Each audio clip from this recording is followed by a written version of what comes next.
following program on Ada Derana 24 is classified for general audience. It is intended for all ages. It contains little or no violence, no strong language, and little or no sexual dialogue or situations.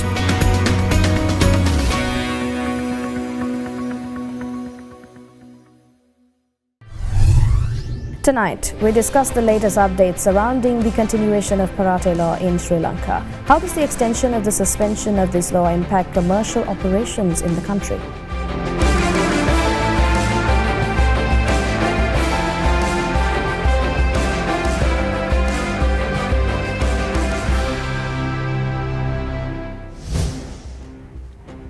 A very good evening and thank you for joining us on yet another episode of Law, Land and Liberty, where we bring to you key legal concepts and break it down for the layman. Now, tonight's topic is one that we have breached prior on this specific program relating to the economy of the country, but today we're going to really brush on the more later developments, the more recent developments when it comes to Parate law. So, of course, while we have done a basic overview program of it, we really need to get an understanding on how exactly it impacts our present day and also what we can see moving forward. And to speak about this specific topic, we have someone that is, I believe, the best person suited for this discussion, and that is Mr. Kaushalya Nawaratne, President's Counsel. So thank you very much for coming down to the studio today to explain this topic. There's a lot for us to get into as well. Thank you, Radhi. Thank you very much for inviting me for the program. Of course. A little bit of an introduction into Mr. Nawaratne. He is the former president, he was a former president of the Bar Association of Sri Lanka, and also to note, of the Ministry of Justice, he was a chief legal advisor and also the head of the special subcommittee with regard to commercial law reforms back in 2020. And of course, he has extensive experience when it comes to Parate law specifically. So safe to say we're in very good hands when it comes to this topic. So a little bit of a breakdown on how we're going to approach this topic. First of all, we'll be getting into the very fundamentals and basics, giving you a little bit of a catch up on what exactly Parate law is and what it entails. Next, we'll be getting to the very specifics on the current context and what the suspension and the extension of the suspension really means for the SMEs and also the commercial landscape of the country. And finally, we'll be talking about the future of Parate law and its operations in Sri Lanka.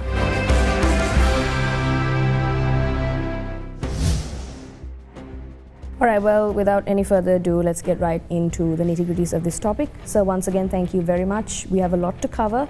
And once again, thank you for actually taking the time to break down the current context, because we have done a little bit of an overview, but we really need the viewer to understand exactly what it entails in the specific context that we're in right now. We just got the Finance Ministry's decision a couple of weeks back, so we really need to make sense of this entire situation.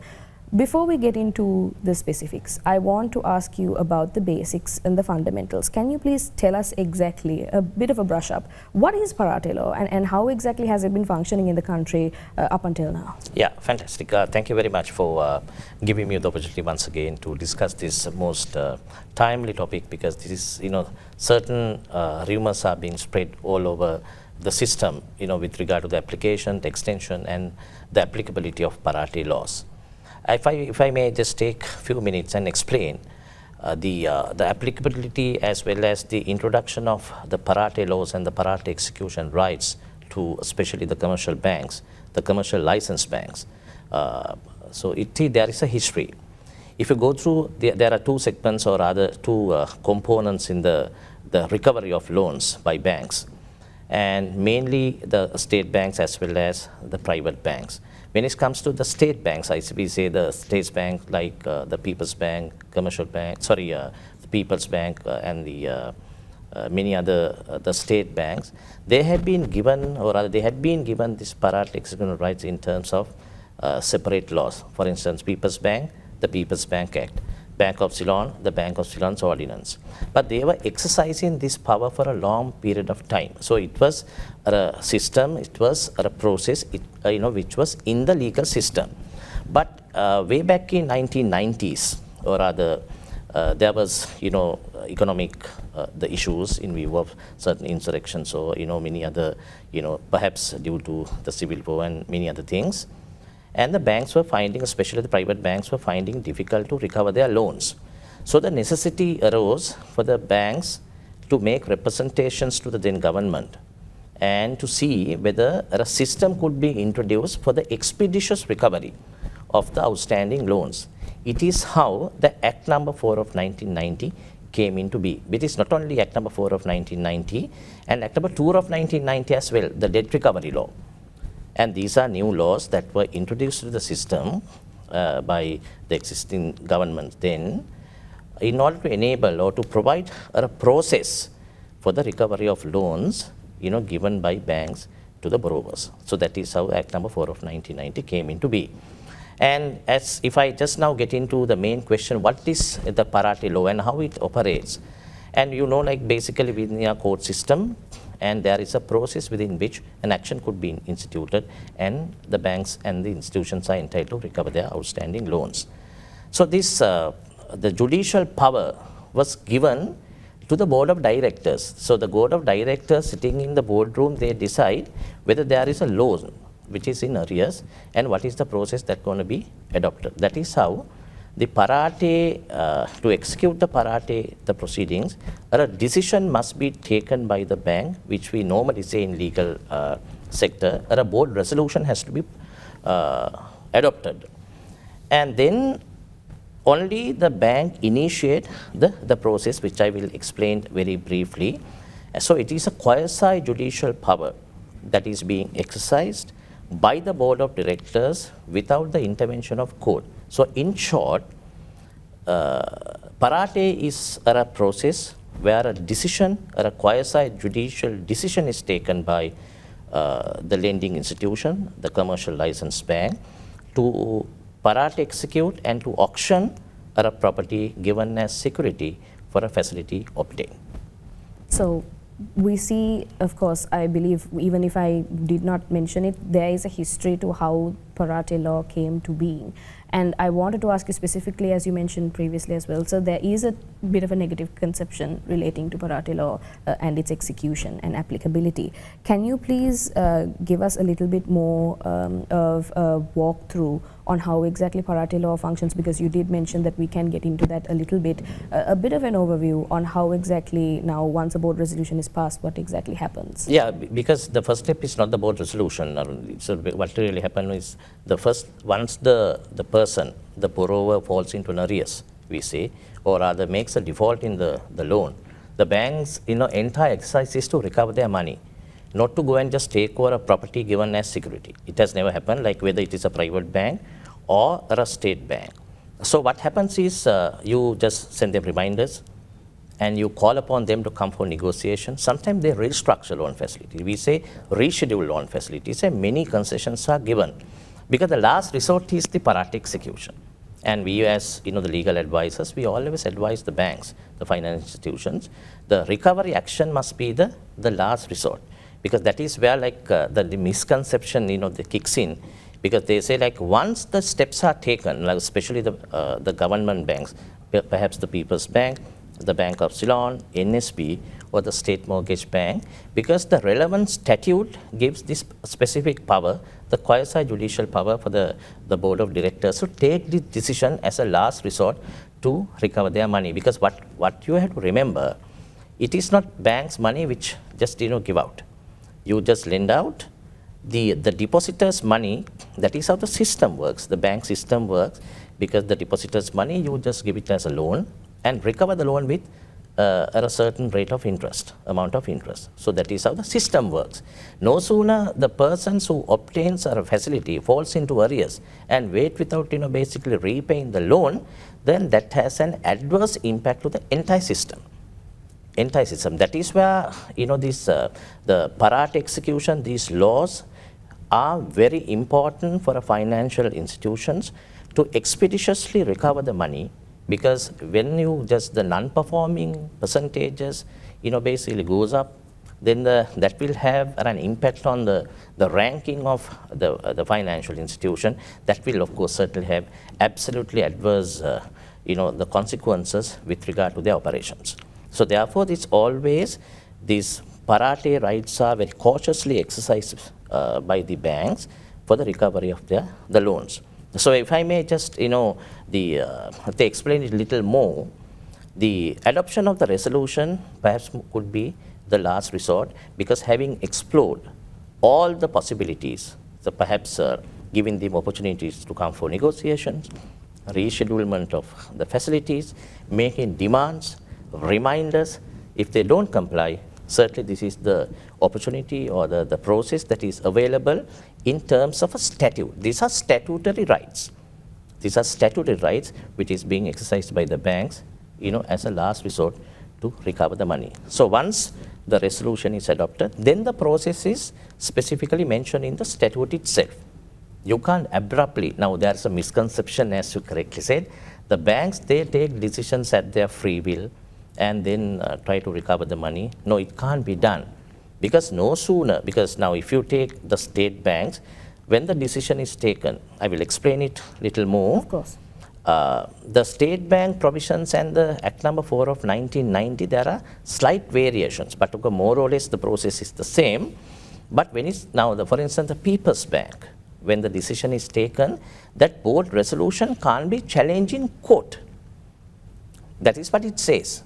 And that is why, that is to ensure that the bank is given this freedom to recover the money, because there was a reason, as I explained, there was a good reason, otherwise that will have some adverse impact on the finance sector.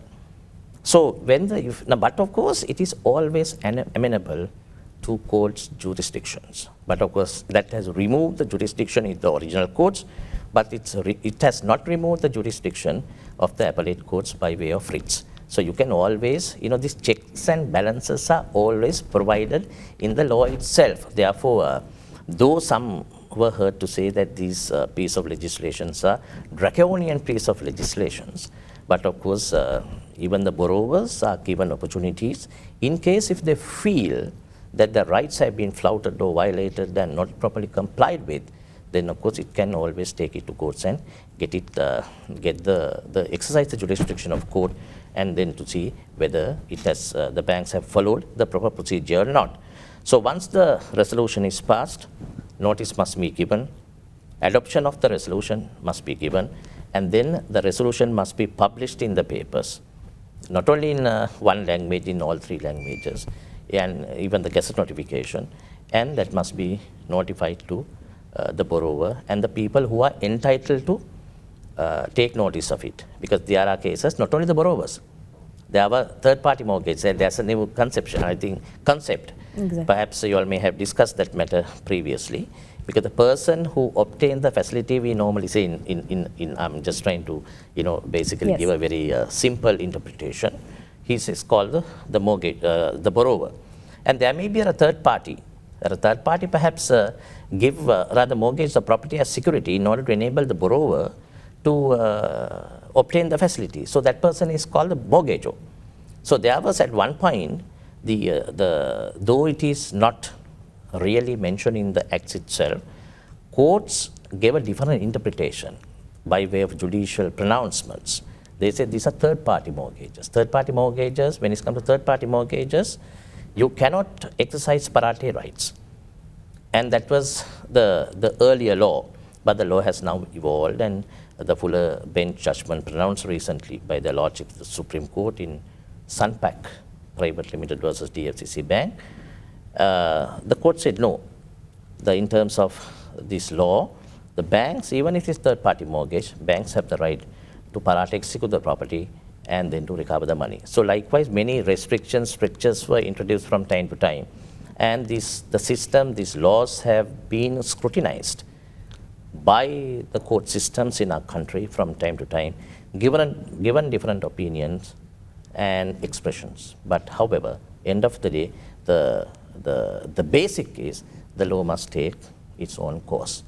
Exactly. I think it's important to note the fact that you already mentioned a question I was very inquisitive about, which is on the checks and balances aspect, because it's contrary to popular belief, parate execution is a last resort, and it is not something that the banks can readily turn to just at their whim and fancy, and there's a massive process that goes behind it in order to ensure that it's not maliciously being used against maybe less powerful entities.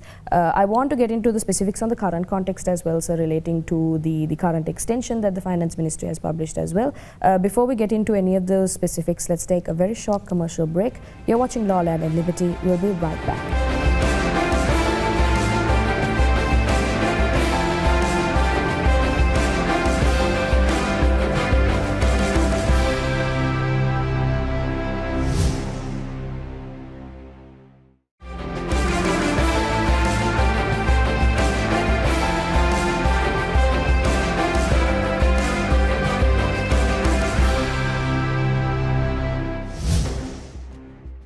Welcome back to Law, Land and Liberty. We're in conversation with President's Counsel Kaushalya Nawaratne. We were just in discussion relating to the very basics and fundamentals of Parate law and also what it entails when it comes to the checks and balances aspect. When we were discussing previously, sir, you mentioned, of course, now there is an entire process to board resolutions, and following board resolutions, there's a notice that has to be published, and then following which, if it goes through, then there's an auction. Can you please explain to us, specifically related to that area of the process, once a notice has been published in all 3 languages, as you mentioned, does it immediately make it possible for an auction to go through? No, I think that's a very good question that you basically asked. Because once a resolution is passed and the publications are given, it has to be communicated to the borrower and the persons who are entitled to be noticed. That is in terms of the law, both the state banks and the private, the commercial banks. But it doesn't end there. Thereafter, what is called a notice of sale must be published. Notice of sale must be published in the gazettes as well as in the daily newspapers, and it must be communicated 14 days prior to the date of sale. 14 days prior to the date of sale, because all these time limits have been introduced in this statute itself, in order to enable the borrowers to come and just enter into some form of arrangement with regard to the repayment of the outstanding loans. That is how it happens. So therefore, the banks can't just abruptly just try to auction the property. But not only that, but one very important factor that must be taken account or rather taken into consideration is whether the auction sale, of course, should be held at the spot, that is where the property itself, or elsewhere. But since the act is silent on that, and normally what practically what happens is, most of the time the banks, they just go to the spot, that is to the property, and have their auctions. So not only that, then they have to have their posters, the handbills, everything published in and around, and the banners has to be basically hung all around the property to be auctioned. So likewise, there is a process to be followed. If the process has not been followed, if that can be established with clear evidence, then of course certainly the courts will look into that matter. And we have seen often, like the courts, they just make pronouncements if those statutory provisions are not duly followed by the banks in taking steps to auction the property. So therefore, that process has to be duly followed, and it has to be complied with. Non-compliance, of course, attracts the jurisdiction of courts. Exactly. That it doesn't mean that the quasi-judicial powers that have been handed to a board of directors of a bank is absolute. There is mechanisms in order to prevent any sort of malicious intent, and there's a lot of checks and balances, which I believe most will not understand that there is already, because considering the outlook of a law such as Parate law obviously invites negative opinions. I want to ask you on just in your opinion, how fundamentally different does Parate law stand in relation to other recovery procedures or borrower protections? Can you tell us about that, sir? Yeah. So mainly, as I said, these are 2 main organs, or rather the steps taken by banks to recover their outstanding loans. But that is one main thing is the normal traditional court system. And we know, like we have, there was a reason for the introduction of Parate, as I explained, because of the laws delays that are very commonly we just, and mainly we speak on these topics over and over again. So therefore, other than the court, the Parate procedures, the main procedure is to invoke the jurisdiction of the respective courts and then to recover their money. And mainly, if there is a mortgage bond, you can file a mortgage bond action. If it is, in order to to exercise the Parate right, you've got to have a mortgage bond, and a demand must be made no sooner the default is made. That is how everything the process starts from the demand being made on the mortgage bond once the default is made. So one hand, you can either, in terms of, we say the contract law, the bank has what is called the right of election. right of election is a kind of a discretion given to a bank in terms of law itself. Just because that there is a mortgage doesn't mean the bank must or rather shall or obligated to exercise parate rights. And the bank can opt or rather elect to exercise the jurisdiction of court for the recovery of their money. But of course, since our system, the court system, and there is this allegation that the court systems are slightly, considerably slower as against the parate rights. Therefore, normally the banks, when the thresholds requirements are met, always you execute the parate rights and then you recover the money. So, two main concepts: either you can go to courts or you can parate execute for the recovery of the loans. Exactly. Unfortunately, of course, the justice system's delay is something that continues to be an ongoing theme in the entire course of this program. But at the essence of it, parate executions and parate law is intended to provide a not swift but more convenient method of actually balancing out whatever relation when it comes to financial recovery, which is important in our current context right now, as we have seen what the Finance Minister has mentioned. Can you give us some insights? I believe you're one of the most suited individuals to give us insight considering your involvement, but I want to understand what the current suspension of the execution, parate execution, actually means for Sri Lanka's commercial landscape, and also when it comes to loan facilities. How does that actually play into our current commercial context? Yeah, that is, of course, I think this is the most important factor, like as far as the finance sector is concerned, especially the banks, because the parate rights are given only for the commercial, licensed commercial banks, not for other financial institutions such as the companies where they just grant other loan facilities. So therefore, these rights, as well as in terms of the present context of our country, like we are just trying to recover from the economic recessions and other the issues that we have gone through over a period of time, and mainly we have to consider what would be the adverse impact on the system, as well as you correctly said, these SMEs, are the main consideration of the government. The policy has been, this is the policy of the government to protect the SMEs, as the SMEs are playing a very pivotal role in the socio-economic, basically establishment or rather this thing of our country, and their contribution to the GDP of our economy. So therefore, that there is no question that certain protections must be given to SMEs as well. But this, whether we are going to receive the expected results, is something that is always, there is a huge question mark, because there are willful defaulters who are not paying the borrowings to the banks as basically agreed, and as they have basically entered into some terms and conditions at the time of obtaining facilities. Therefore, these are matters that will have to be very carefully taken into consideration when imposing restrictions on the recovery processes. But here is a case where certain representations were made to the present government as well as the previous governments. So therefore, certain measures have been taken to protect the rights of the borrowers, not the lending institutions such as the licensed commercial banks. So therefore, now the banks are not printing money. Banks, they just give out, lend out the depositors' money on a recovery of, subject to certain terms and conditions, where the borrower must pay the money based on a certain rate of interest agreed upon, and that's that which are kind of mainly set out in the agreements. And when you don't pay, what happens?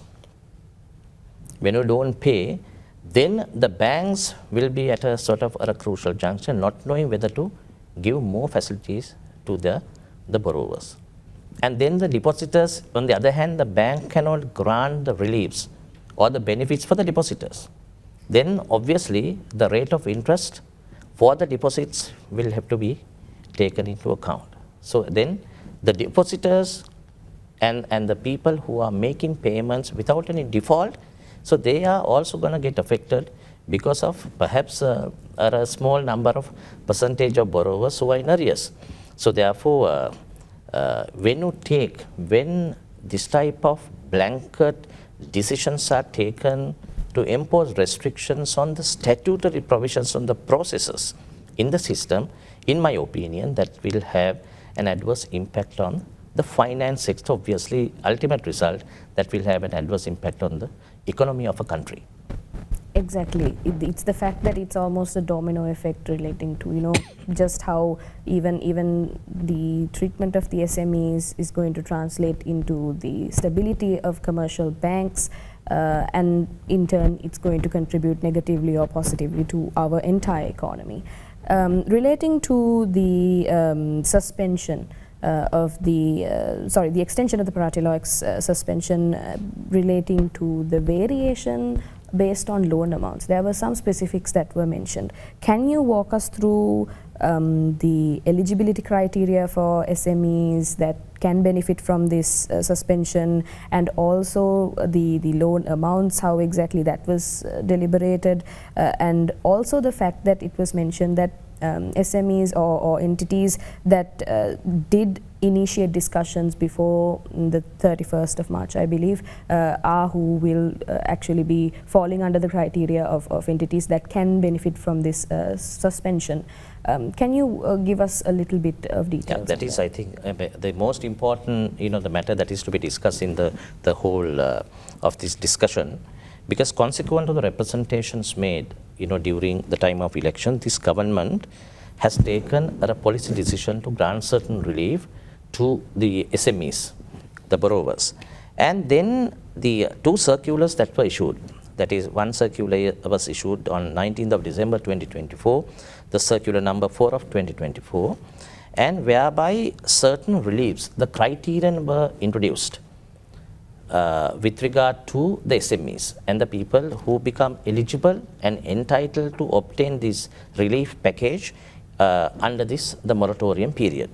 And further circular was issued, that is circular number 1 of 2025 on 1st of January 2025, whereby certain clarifications were made by the central bank, because we are under the wrong notion in view of the suspension or the extension of the suspension that was given, because in terms of Act number 4 of 1990, as well as the People's Bank and the Bank of Ceylon Ordinance and many other statutes.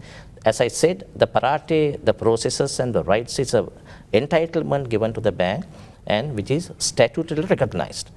So in terms of an act passed by the Parliament, that is Act number 26 of 2024, last December, and the restriction was introduced up until the December. And then it was extended up until the March 2025. And now the people are under the wrong notion or rather understanding in view of the certain circulars that were issued by the central bank, and the Parate is suspended. I think that is one matter that must be clarified prior to get into the nitty-gritties of the questions that you asked me. Because if the bank, now there is no such restriction that has been introduced, what we have to remember, this right is a statutory right. By way of a circular issued by someone, you can't suspend a statutory right or an act, suspend an act, operation of an act by way of a circular. So beyond 31st of March 2025, there is no such, an act that has been passed by the Parliament other than 26 of 2024, where the restrictions, the time has now elapsed. So therefore, the Parate rights is back in full force. But of course, as I see, with an understanding in view of the Bankers Association representations and the discussion which the government and these institutions are supposed to have had, the understanding have reached between these institutions to grant certain relief packages for SMEs, provided they comply with certain the criteria. But as you correctly said in your questions, they have to initiate these discussions prior to 31st of March 2025, that is prior to the expiration of the extension of the Parate. So they are the people who become entitled, because just otherwise the one can think there's a suspension. There are also an SME or fall within the category or ambit of SME, therefore I'm entitled for the relief. It is not. unless and otherwise the individuals, either individual institutions or other entities have initiated their discussions with the central bank or also with the respective lending institutions, you don't automatically become entitled for the moratorium or other the relief package that has been given or other directed to be given by the central by the respective lending institution to their respective borrowers. So therefore, that is the main thing that we have to remember. And then this, with your permission, if I may read it out. And these borrowers, the features of the relief measures, that is in terms of Circular Number 4 of 2024, the relief measures will apply only to the credit facilities of SME borrowers of licensed banks that meet the following criteria. And then they set out the criteria. What? The credit facilities of SMEs that have been classified at stage 3 on or before 1st of April 2019. So that is very important, and that there is no blanket application of these restrictions. And then SMEs that commence discussions on business revival with the business revival units of the respective banks by 31st of March 2025, subject to the submission of all necessary documents. So you have to remember, there is no blanket application of these relief package that has been introduced in terms of these circulars by the central bank to the persons or the entities who are entitled to obtain these facilities unless and otherwise you have met this basic criterion. Then they have introduced certain amounts and who are the packages and categories of SMEs who are entitled for this relief package. I want to get into those specifics related to who is entitled and what the packages entail, but unfortunately we'll have to go in for a very short commercial break. Stay tuned, we'll discuss the specific package entitlements right after this break.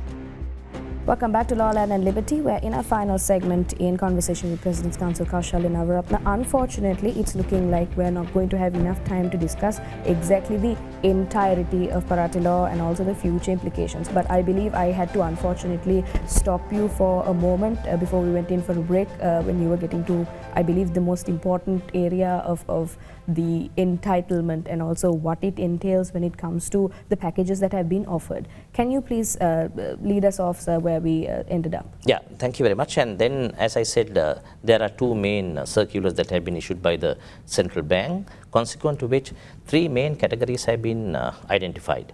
Categories of amounts who are entitled, the SMEs who are entitled to obtain these relief packages. As I said, this is not an absolute right unless and otherwise that you have commenced your discussions with the respective institution prior to 31st of March 2025. And with this extension, that is that's the matter that we have to basically mainly clarify to the viewers. And the mainly the SMEs who have obtained facilities less than 25 million, then they have to basically approach the bank. They should have approached the bank prior to 31st of March 2025. Then 25 million to 50 million.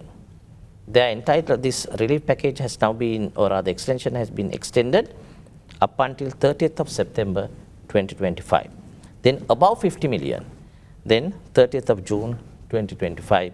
But of course, and all these three categories are subject to the point that they should have and ought to have commenced their discussion with the bank on or before 31st of March 2025.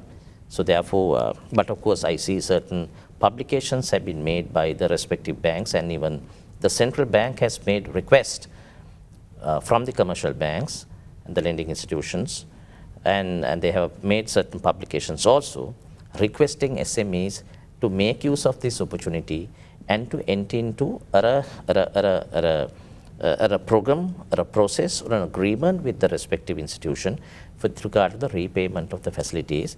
Because what will happen is you can't basically keep your debt without being serviced indefinitely, because it is not the borrower only who's going to suffer, but the entire country, entire economy. The people who have not obtained facilities also will suffer in the event if these loans are not properly serviced as provided for in terms of the law. Exactly. A question of curiosity, sir. What does this entail now? Of course, at the moment, we've got the reliefs, the packages that have been entitled to certain groups of SMEs or entities that have already approached the banks. But what exactly does the suspension of Parate law entail for entities that don't fall under this category?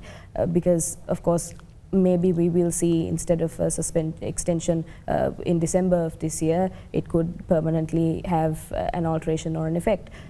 What exactly is the entire process behind that? Because it sounds a little convoluted to someone like I. So could you explain to us, how exactly that impacts the commercial landscape in Sri Lanka? That's why, as I correctly said, or rather previously said, the process, if it does not take place as it ought to have taken place, certainly that will have certain adverse impacts on the entire system, because the net result will be the bank system will collapse. Because if they can't, NP levels, if they rises, then internationally, because issuance of bonds by the commercial bank, that will also have certain impacts.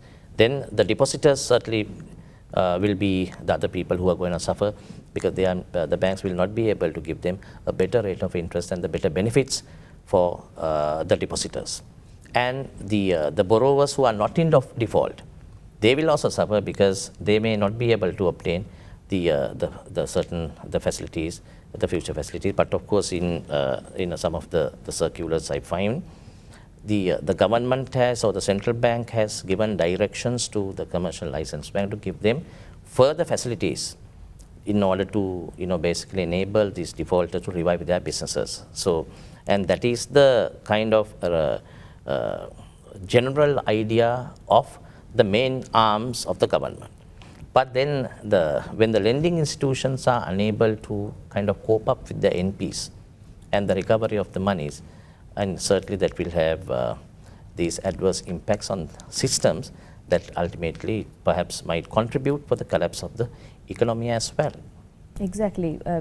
Again, as we mentioned previously, it has a domino effect. It will eventually trickle down and actually impact the future and the growth of the economy as well. I wanted to ask you, you mentioned very briefly, sir, relating to steps that the government arms have taken in relation to balancing the situation. Have there been any policy announcements or any frameworks that have been at least mentioned, a structured framework by any chance, in how to navigate this potential crisis? That is, of course, one of the most important matters that we should discuss. If you really analyze it, this decision has been taken perhaps in consequence to a policy of the persons or other governors who are governing the country at the moment. And there is, when it is, due to certain promises that have been made at the time of the elections, and this, the suspensions had now been introduced, and therefore these banks have to, basically, they are left with no option but to comply with the directions given by the central bank. But when you really analyze it, there is no the structured system that has been introduced, or a legal framework that has been introduced, other than tinkering with the statute and the statutory provisions in the legal system. That is where the problem, which I see that with the passage of time, perhaps we may encounter certain the consequences of taking these decisions, because the financial institutions cannot wait indefinitely without recovering their outstandings, the monies which they have lent out, which they have given out. So they have to have a proper process to recover the money, and which is now, though the system is in place and there is no way of recovering because of the certain restriction that has been introduced. But at the same time, having said that, I must tell you, after 31st of March 2025, though many issuance of many communications, but there is no proper sort of an act that has been passed by the Parliament extending the suspension beyond 31st of March 2025. And it is only a circular that has been introduced. That's why I explained at the commencement of my discussion, there is no, basically a proper legal effect of the suspension that has been, that is taking place at the moment. It is more or less an understanding between the banks as well as the regulator. So that is how it is done. So therefore, I feel and I foresee, if this continues for a longer period of time, that will certainly have an adverse impact on the system. Exactly. Another question of curiosity, sir. We are running out of time, but I really wanted to ask you relating to the fact that you mentioned this circular cannot be put in effect in essentially dissolving a law, and the activity or the exercise of Parate really does exist still, and it is functioning. But I wanted to ask you specifically, sir, down the line, in the future, we might see, the implications or disputes when it comes to the actual application of the suspension. Do you believe that we will be able to find some sort of consensus like we have right now, which is, a very temporary piece, in my opinion? But do you think there'll be any sort of solid legal deliberation relating to the existence or non-existence or applicability or non-applicability of Parate law? So that is one of the most important things. If you really analyze it, I don't see that kind of discussions have been initiated with the participation of all stakeholders, and not only the central bank and the Bankers Association, and who had been sort of involved in this discussion, as I see from the contents of the circulars, because these circulars have been issued in consequence to the discussions supposed to have had with the central bank as well as the Bankers Association with the participation of other institutions. But I would say that they must have a proper open dialogue with all stakeholders, with the participation of all stakeholders. But a very transparent system must be introduced so that the people can make their representation, their grievances can be heard. If not, certainly the consequences will be quite dire. Exactly. I believe, unfortunately, even though we have a lot more to cover relating to future implications as well, our time here with you today, sir, has come to an end. Thank you very much for taking the time to really explain the nitty-gritties and also the issues that we can see moving forward relating to the current context of Parate execution. Thank you very much, sir. Thank you very much for inviting me for the discussion. Thank you. All right, well, we'll leave you tonight with the words of Henry Ward Beecher. A law is valuable not because it is a law, but because there is right in it. That's all we have for you tonight on Law, Land and Liberty. If you had missed any of today's programs, you can always rewatch by catching us on our YouTube page, youtube.com/otherderana English. Thank you very much for watching. Have a good night.